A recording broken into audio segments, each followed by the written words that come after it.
Welcome into Stacking the Box right here. Sterling Holmes joined by Mike Luciano. Ian McMillan should be back next week. Actually, should be back tomorrow for the first round of the NFL draft. What we're going to do right now, Mike, myself, and him are going to do a entire first round mock draft.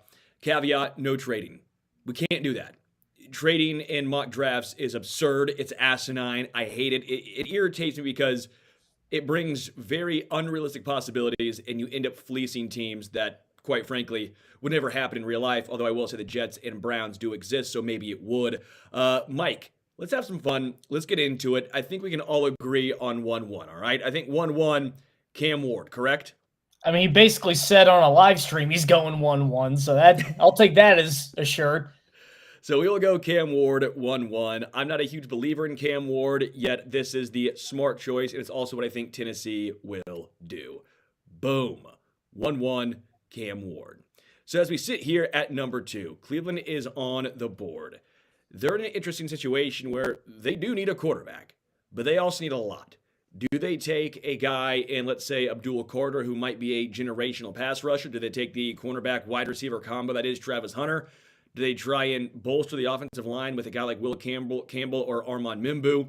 Or do they try and reach for a quarterback a la Shedeur Sanders or maybe even a guy like Jackson Dart? Mike, what do you think here? They take Hunter only because the word generational gets thrown around a lot, but this guy is generational.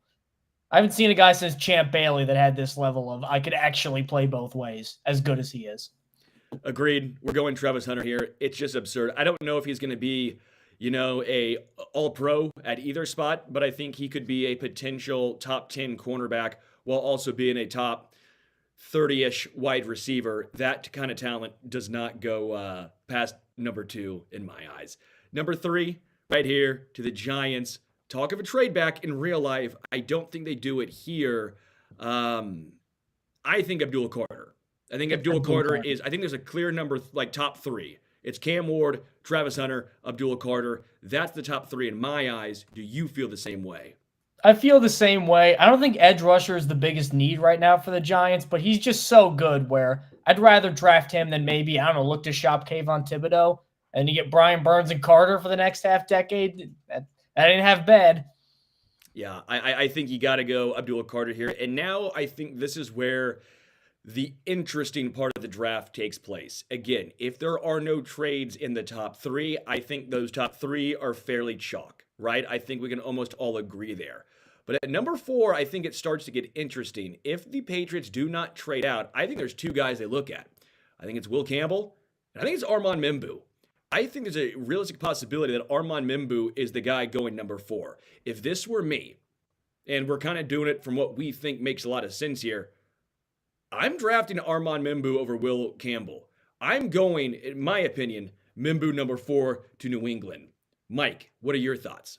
The only reason I might say Will Campbell is right. They signed Morgan Moses to be their right tackle, so you'd have to flip Mimbu to left tackle. Will Campbell, you would not have to flip to left tackle. So it really depends on because I think Membu's the superior prospect. It depends wholly on, do you think he's going to be the same at left tackle? If it's Penei Sewell where he is, then you take Mimbu. But if not, then I think Will Campbell's the obvious pick. And it seems like the Patriots are kind of leaning towards Campbell anyway. It feels like they're leaning towards Campbell. How do you want to view this? Because this is our mock. If I want to get what I think New England does, I think you're right. I think they go Will Campbell. If we want to do what we want them to do, I still think Armand Mimbu makes the most sense. Mimbu is probably the better prospect, so that might win out. I'll let you choose, Mike. I'll let you have the final say here. Mimbu or Will Campbell? Will Campbell. Okay. Only because I remember having seen guys like Olu Fashanu be great at left tackle and terrible at right tackle. The flip, I don't know if it's as easy as some people might make it seem.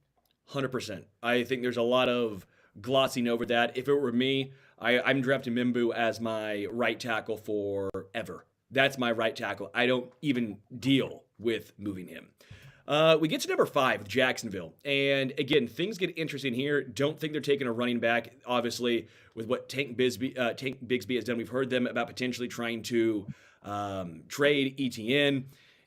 Could they bolster the D-line with Mason Graham? Do they try and bring in a right tackle now in Armand Mimbu? I can also make a case that, Shadur Sanders might make some sense there if you think that you are eventually going to try and get out of the Trevor Lawrence contract. I'm not going to make that case, but I think there's a case to be made. What do you think the Jags do at 5? Well, let's get that Shadur off of the screen. Let's go. Let's go. I think Mason Graham. I know I'm hearing GT a lot, but there's a lot of prospects that I know are going to be good in this class. I feel there's almost no chance Mason Graham is a bad prospect. Okay. I think he's incredibly safe. And I think right now for this roster, I get getting a guy like GT to support Trevor Lawrence, especially with an offensive coach. But, I mean, that defense had nothing. They have two guys on that whole defense, Trayvon Walker and Josh Allen. That's it. And I think Mason Graham, he could probably play for 10 years if he hits. All right. We will go Mason Graham at 5. We're going chalk. I do think Vegas, again, they're in a situation where these three players, all three, Genty, Mimbu, Sanders, all make sense. Do you draft a quarterback to sit behind Geno Smith for a couple of years? Do you draft a running back where you try and get relevance in your team, where you're trying to, at least for the next 3 years, have a bridge to the future, which you would use by Pete Carroll being in and running the rock? Well, do you use the running back to run the rock, or do you use the offensive lineman to really set the stage for you? I do think Genty goes 6 here. That's my personal opinion. I think that does make the most sense. I just think all three of these make sense for the Raiders. So in reality, they'll probably end up going with someone completely different because the Raiders don't like to make any sense. I think Pete Carroll really might win out here with Genty. It's Genty or Membu.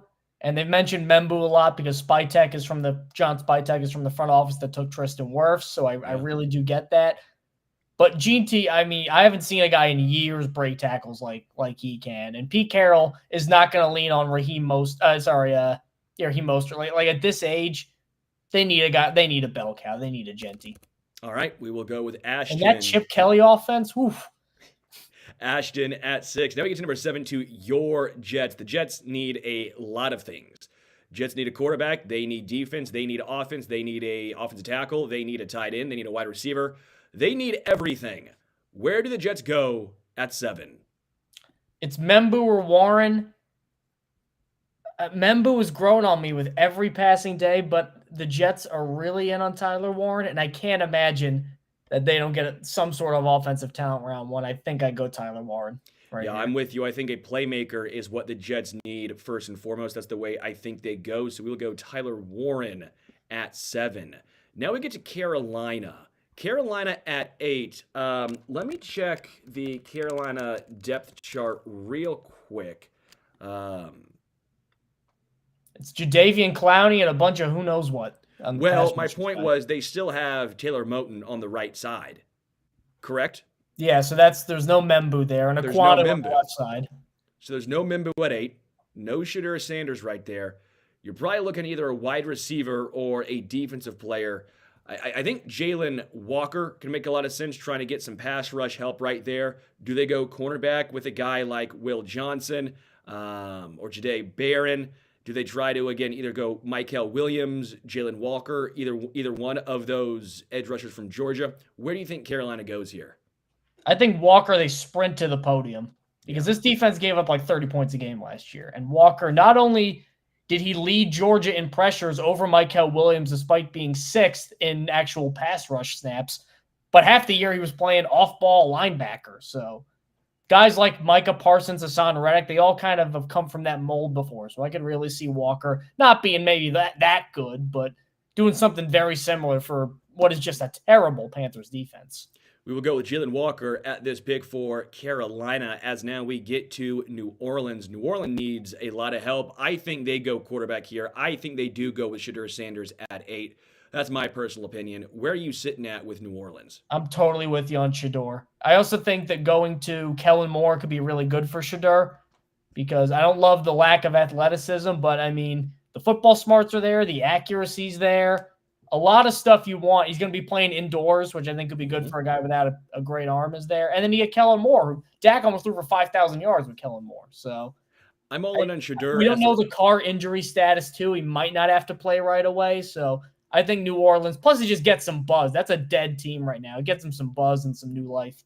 I've talked about how I think Shedeur Sanders may be the safest floor of any quarterback in the draft. I think Cam Ward maybe has some of the a lot higher upside than Shedeur Sanders does. I will 100% grant that. I think Ward has a lot more upside than Sanders, but I think he's a little more of a risky prospect.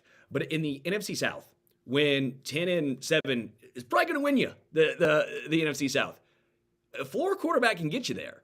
I think you go with Shedeur Sanders here, and I like your takeaway of maybe not having the best arm, but playing indoors. That does help. I don't think that there's a whole. I think there's some smoke screens going on of like Shedeur dropping to 20 or out of the first round. I think that's just crazy. Well, because if they don't take him, he might. There's not really a ton of quarterback needy teams in the mid round, so if they don't take him, he's probably going to fall that far. I am, though, taking Shedeur here at 9. Yep. I think that makes the most sense. We get to Chicago. Chicago's an interesting situation where they've spent a lot of draft capital in the offensive line in recent years. It's been okay. They've graded out better than I think people realize. Where are you going at 11 or 10 for Chicago? Membu all the way. I don't love Darnell Wright as the right tackle. I know they picked Wright at 10 a couple of years ago, but I think Membu's a better prospect than Darnell Wright. Braxton Jones, eminently replaceable at left tackle. And I think the value is too great here for the Bears to pass up. Plus, they got Jonah Jackson for right guard. I mean, he played 4 games and was hurt all last year. We don't know what we're getting out of them. You could kick Membu to right guard if you want to. The value pick here, especially because I don't love Omarion Hampton at 10. I don't like maybe Colston Loveland at 10. I think Membu just seems like a very safe addition here. Yeah, this one's been interesting for me because you're right. There's some other non-premium positions maybe that could make a lot of sense in Chicago. Yet at 10, you're probably not taking a running back. I think Membu is the value pick here. I actually, for the most part, like Darnell Wright. So I wouldn't be shocked if Chicago went with a different position group, but again, I think the value. I like Wright, and I'm probably wrong for liking Wright. But again, I don't know how you pass up on Armand Membu, and Chicago wouldn't surprise me if they actually traded back from this spot. Quite frankly, they draft maybe again Omarion Hampton, someone else later on in the first round. I think this is where we start seeing some trade backs. But in this draft, I will go with Armand Membu. We get to San Fran, and they are pissed because they wanted Armand Membu. They that really perfect for them. That's exactly what Brent they need. Williams' successor. Oh, you couldn't get a better one. So what I think they do here is maybe Kelvin Banks, tackle from Texas. That's the way I would go. Where do you think San Fran goes here? Banks would be good. My other option would maybe be Will Johnson, only because that secondary just got torched in the offseason. A lot of guys left. Charvarius Ward is gone. Talanoa Hufanga's gone. And Johnson, I feel like he's getting a little bit of prospect fatigue here, where he was like right up there with Hunter as a cornerback for the longest time. And I feel like because he got hurt at the end of the year, people forgot about that. But this is a guy with tremendous man coverage skills. He actually has scored more touchdowns in college on pick sixes than he's allowed. So that you don't get that everywhere. All right, Mike, I'll let you go here. I guess I would go Kelvin Banks, but you think Will Johnson? I think whoever they don't take, I think Miami takes. Okay, we'll go Will Johnson then. Will Johnson. I feel like you're a little more wanting Will, and so I'll go Will Johnson. Because they have Trent there right now. I feel like O-line is a little bit more of a play for the future. Will Johnson can play right away. We get to pick 12. We get to Dallas. I think Tet McMillan is the obvious choice here. Offensive line I think is okay still there in Dallas. Could they go defense with a Shamar Stewart, a Mike Green, Michael Williams? I think they could. Do they go maybe switch it up with stay in-house, stay in Texas? Do they get Matthew Golden instead of Tet McMillan? I don't know how you'd pass up Tet McMillan. I do like Golden's game a lot. Where do you think that Dallas goes here? I think they go Tet only because stylistically, what a great compliment to CeeDee Lamb he is. He's 6'5", he's big, he's strong. Again, another prospect fatigue guy. And just as a receiver, Tet has, for a big guy like that, pretty much everything you want. I think it's an easy pick if he's there at 12 for Dallas. We will go with Tet McMillan to Dallas at 11. We get to 13, which is Miami. We talked about it. We said they're probably going to take whoever is not picked by San Fran, which means that Miami now has Kelvin Banks. They do have some need there. Their longtime tackle just what did he announce his retirement? I believe, correct? Teron Uh, Armstead retired, yes. yeah, officially. So I know there was talk about it, but he officially retired. They need help here. I think Kelvin Banks is the obvious choice, correct? Correct. Okay. I could see a corner if they trade Ramsey, but it's probably OT. So now we get to Indy. Indy's interesting. I think they go defense here. Mykel Williams, Mike Green. Could go Colston Loveland on the offensive side. Shamar Stewart, Jahad Campbell, the best linebacker in the class. Where do you think they go? Even though there's some risks because apparently he's got some medical things, I think that they're all in on let's see if Anthony Richardson can do anything. So I think they're going to go get him because they haven't had a tight end in years. Yeah. So I think even with the medical concerns, I think they take Colston Loveland. Good blocker, good hands. Didn't really get the chance to show his yak ability, but definitely can do it. I think he's the guy that Indianapolis lands on because if they don't get Anthony Richardson anything, then he's screwed and Shane Steichen's probably fired and Ballard might get fired. So I think this could be a save their job kind of move. And we do know young quarterbacks love their tight ends, so we'll go Colston Loveland to Indy at 14. We now get to Atlanta. No Ian here, so we could really screw Ian up. It'd be so fun to pick like a wide Riley receiver. Leonard. We could go with, oh, wow, they want a Marion Hampton. Shocking. No, we know what Atlanta needs. They need an edge. I think it'd be Mykel Williams. One, Atlanta, Georgia. Come on, Atlanta connection. Obviously, you have Mike Green at Marshall, Shamar Stewart still out there from A&M. I think the obvious one's Mykel Williams. Don't know which way you're thinking, but I think keep Atlanta in Atlanta. I'd say Mykel only because Green and Stewart are a little bit lottery tickets. Green only is at 1 year of production. Shamar Stewart's totally projection. Even though he was hurt, he's probably the best run defending edge in this class. And he claims he was hurt last year, which limited the pass rush upside. But if that's true, and he was playing at kind of half speed, I think you get a guy who could really take off in Atlanta. We will go with Mykel Williams. I think it's a great pick for Atlanta, how the board fell. They will be thrilled if they get Mykel Williams. We get to Arizona. Arizona has a lot of needs, mostly on the defensive side of the ball. Their defense really fell apart as the season progressed. I still believe in Kyler Murray. I'll admit it. I do. Obviously, they went early with Marvin Harrison Jr. last year. Trey McBride, phenomenal tight end. I think they stay on the defensive side of the football here. Don't know your thoughts. I'd rather have them go cornerback over defensive line only because they did pay Josh Sweat a ton of money. So I think that takes some of the urgency to get a defensive lineman out of that. I think they could probably go maybe on day 2, kind of refurbish the cupboards there. I think cornerback is the plan. I think it's Jahdae Barron. Yeah, that's the plays obvious. Everywhere, safety, nickel, outside, wherever you want him to play, he does it, and he's done pretty well. Really, outside of like Max Melton, this is not a very good second. Buda Baker, this is not a very good secondary. I think Barron is a guy. Again, I don't think he'll be bad. I don't know if he'll be that great. I don't think he could be bad because he does so many things. And this is about where the last corner goes in before there's a pretty steep drop off into about that second round. So I think you're right. This is where they would take Jahdae Barron. Barron to Arizona. We get to Cincinnati. Cincinnati with the talk of Trey Hendrickson.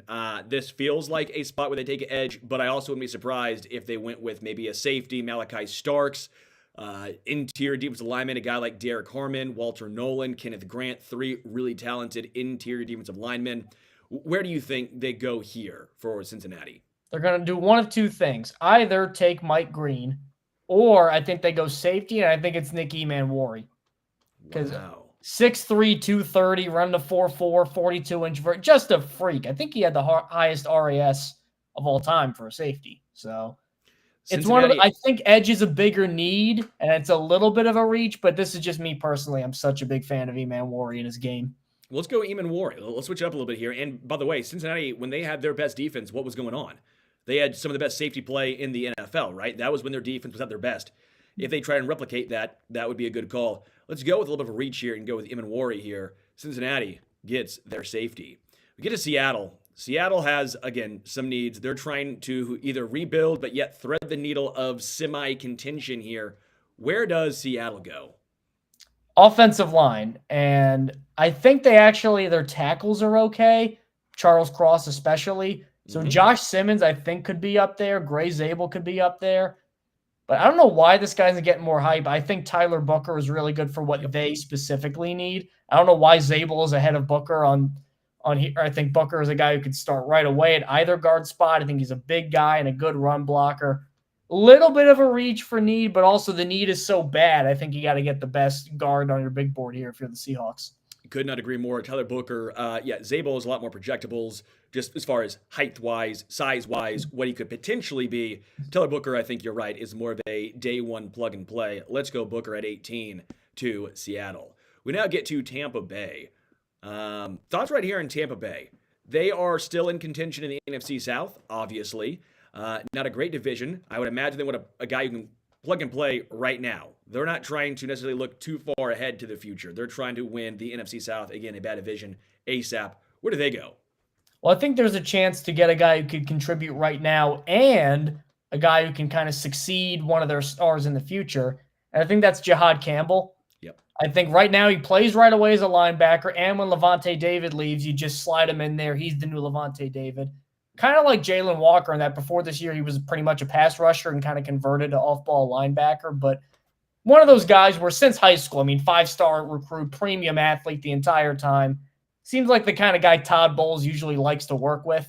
I think Tampa there's another team later I think could be a good spot for him, for Campbell, but I think Tampa might be the best one specifically.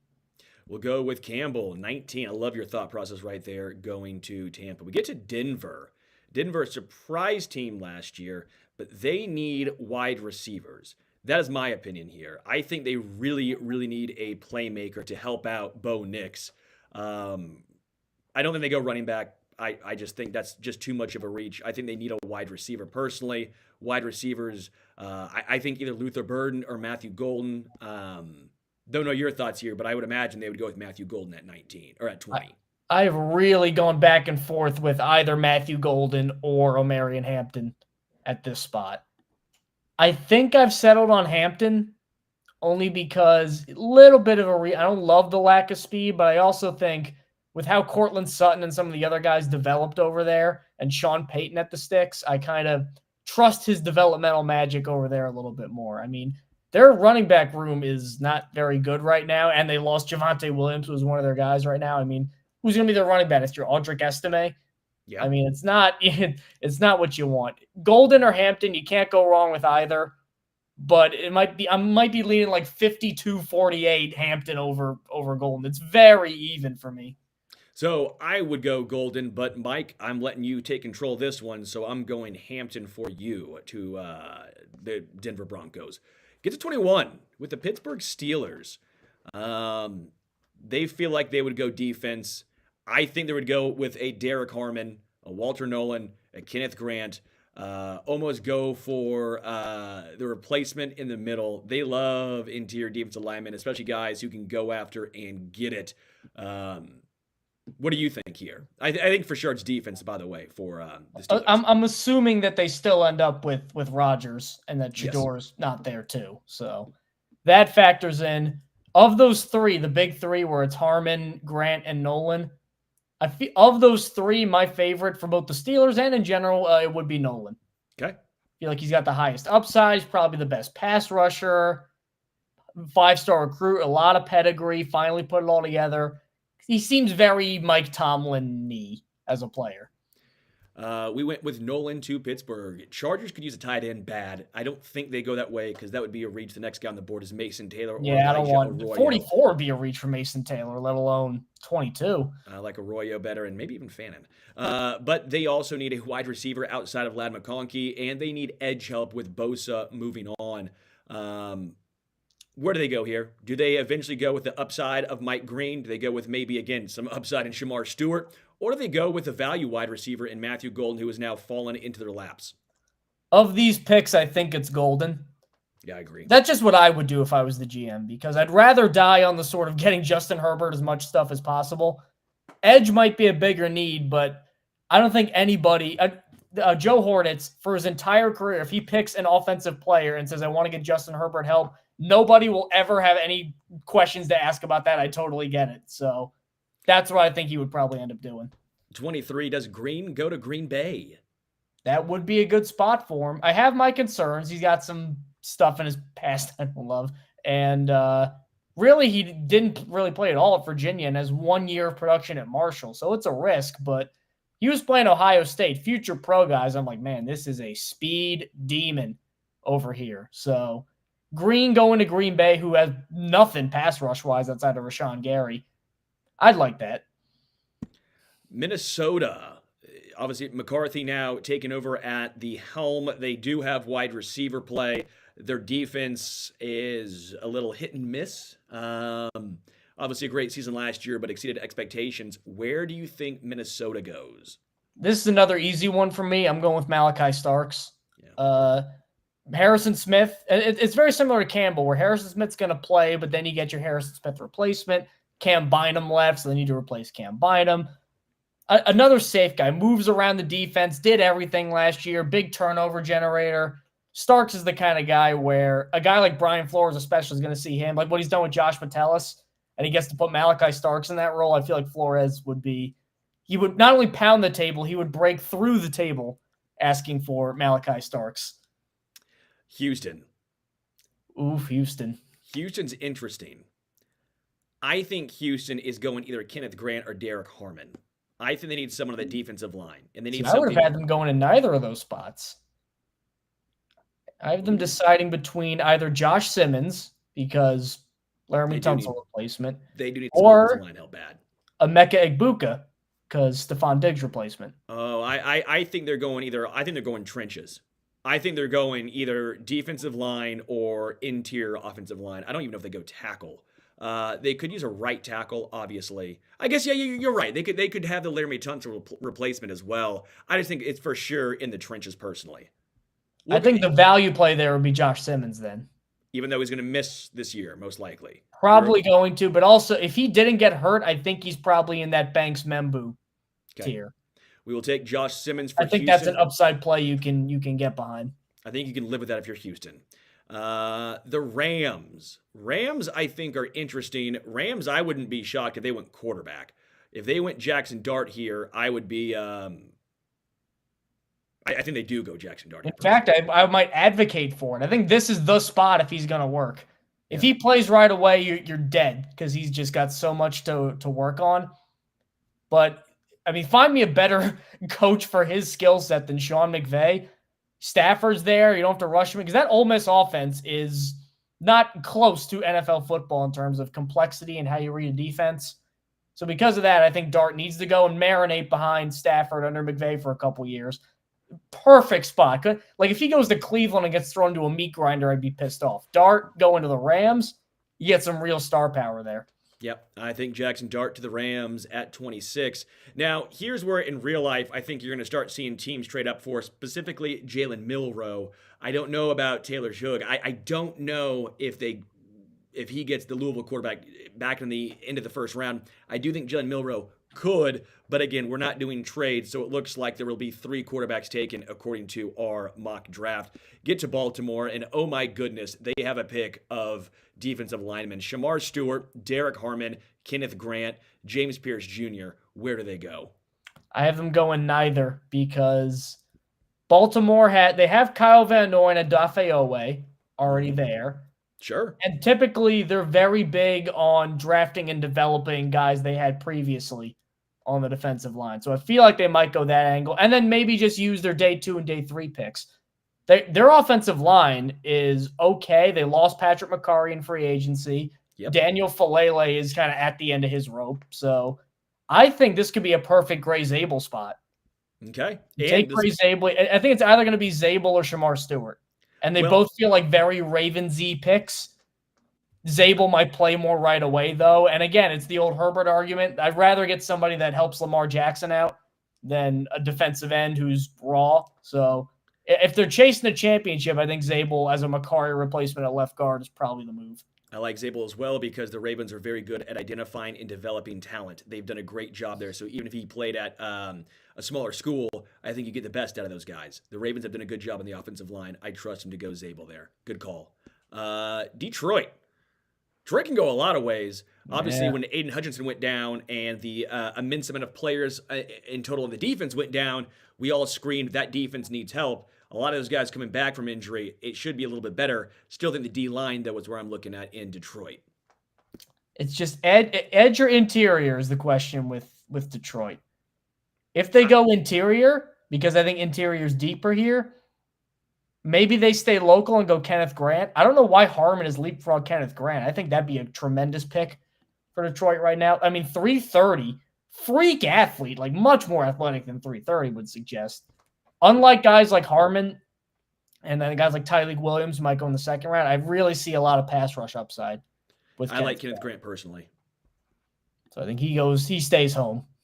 Washington, obvious defense. That's the obvious situation here. Do they go back to back with defensive linemen on the interior with Kenneth Grant going and then Derek Harmon, or do they get an edge rusher? It's take your pick here of James Pierce or Shamar Stewart. They're going to get one of them. James Pierce is the more pro-ready, play now, challenge for 10 sacks guy. Shamar Stewart is probably not going to do anything this year, but has the potential to get to 10 sacks. Very consistent, like Daniil Hunter when he went to the Vikings. So I guess it depends on, do you want the immediate guy now, Pierce, or the upside play of Stewart? I think they go Shamar Stewart here personally. Yeah. I'm going with Shamar. 4.5 sacks it's crazy production, but I get it. I get why teams are in on him. Buffalo. Do they try another wide receiver? Do they go with a Luther Burden type? Do they go on the defensive line, on the interior with Harmon or Pierce? I'm just a huge fan of Harmon. That's the reason why. I try and go cornerback because they do need a cornerback fairly badly as well. I still think this is where Harmon's fall ends. I mean, Kansas City last year, too, in the playoffs kind of exposed the need for a big defensive tackle that could eat up space in the middle. Like the value play. I know he's got some medical problems, but if he's healthy, I mean, he was wrecking stuff at Oregon last year. Very easy player to project succeeding with the Bills. This is where it gets interesting for Kansas City. The board has not fallen the way that I would like it to fall in real life. I was going to love Harmon, Grant. Didn't matter. I wanted one of those two guys in particular, even Walter Nolan. Now is where it gets interesting. James Pierce Jr., do you go with an edge rusher? I'm not a huge fan of him personally. Don't hate it. Just I feel like 30, not my personal preference. I do not want Josh Conerly Jr., which means... What's wrong with Conerly? I don't want to tackle in the first round for Kansas City. I think it's dumb. I think it's silly. I think it's absurd. They will not develop him, and it will not matter. They will give him 2 games, and then they'll say, well, we need to win now. Why is he not good in 2 games? Doesn't matter. If all things being equal, who's a better prospect, Conerly or Kingsley Suamataia coming out of college? It was Suamataia. He got 2 games. I ain't doing it again. Give me Luther Burden. That one to me is perfect. Luther Burden in this offense. Keep giving help to Patrick Mahomes. Right now in 2027, you only have 1 guy under contract. My concern with him, though, is over half his production last year came on drags and screens. And that's what the Chiefs need. Partially, maybe it's just me having Malachi Corley PTSD because it was the same sort of thing. Oh, no, man. If you think Corley and Burden are the same guy, they could not. I think they're very, very different. I think Burden is going to be a Jamar Chase light. I think he's not going to be a star in the NFL, but I think he's going to have a very high floor. Okay? I don't think Corley had the floor. Burden has the floor. I do think a lot more Burns' problems were scheme-specific with Drinkwitz not using him how I would have used him. Agreed. Now we get to the Eagles. Do they go edge because we know... James Pierce at 32, and that developmental project would be frightening. Yeah. But I think that's the easy pick because I could see maybe a tight end if they get if they trade Dallas Goedert, but man, I can't imagine. Like, you get Nolan Smith, Bryce Huff's probably gone, but then you get Pierce, all these pass rushers, Jalen Carter, Jordan Davis on the interior. A guy who I could see maybe a safety too, but if Eman Warry's gone, I don't know if they'll reach for a guy like Xavier Watts. So Pierce in that defense, in Vic Fangio's defense, seems like a home run. By the way, Sean, producer, who is the Philly guy, says Nick Eman Warry. He's already gone, dog. He went earlier, so sorry. He's gone. I do think if he's there on the board, that's probably the way the Eagles go.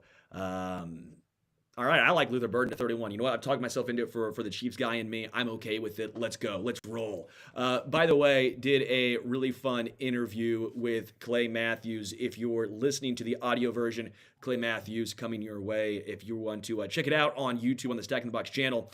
A lot of fun with Clay. Again, Green Bay legend. Draft is in Green Bay. We get into all of that and a lot more.